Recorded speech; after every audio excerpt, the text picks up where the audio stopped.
Michigan, it is 5:11 now on this really cold Wednesday morning. In fact, one of the coldest mornings of the season. Just scanning some temperature readings across the region, and we have 23 degrees as the current temperature in Cadillac. So you better believe that it is a very cold and very frosty start to the day here, at least on our side of the state. As we check out conditions across the area this morning, a beautiful shot live downtown Grand Rapids, looking out over the Grand River, the Blue Bridge, and again, it's going to be a clear and cold morning. Grab the scrapers as you head out the door. If your car sat outside overnight last night, you will have some scraping to do before hitting the roads to work and school.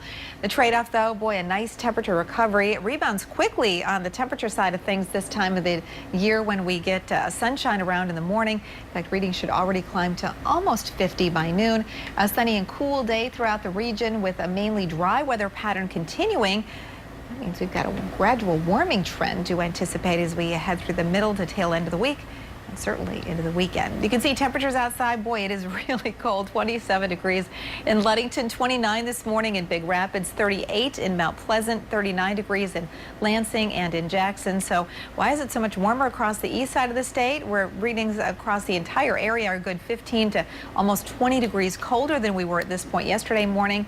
Well, we don't have any precipitation to talk about. The scan is clear on the radar side of things, but you factor in the infrared satellite imagery and you can see what we are tracking. This dark gray area on the scan that looks like almost a shadow. Well, this actually is a low deck of clouds, a lot of low-level moisture hanging around, and you can see a definite dividing line here. Areas to the east socked into those low clouds, persistent like we woke up to yesterday morning, and then across central and western lower Michigan, that's where we are enjoying the clear skies this morning. So you can see on the Futurecast computer models, the clouds should scour out for the entire state by midday today, and we'll all enjoy a good deal of sunshine.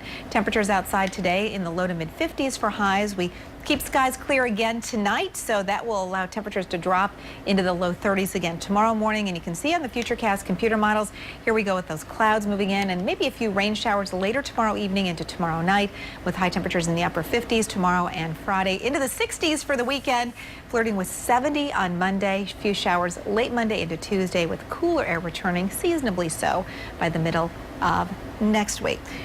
So the question is, will the clouds hold off long enough tomorrow for us to see another celestial happening? Meteorologist Matt Kirkwood talking about a solar eclipse.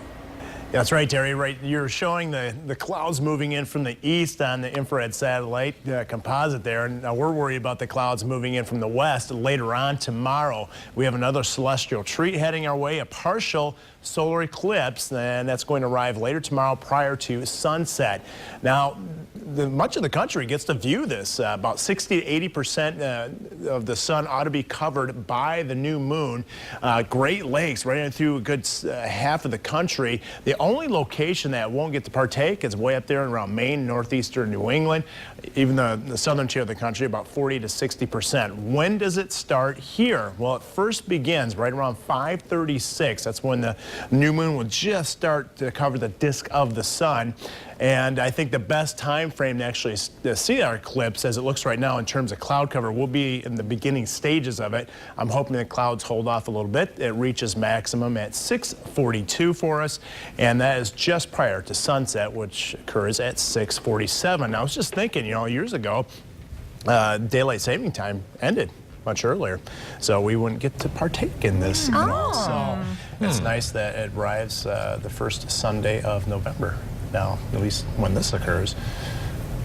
Wow. Yeah. Well, it's a good thing they scheduled that after they changed it. I know.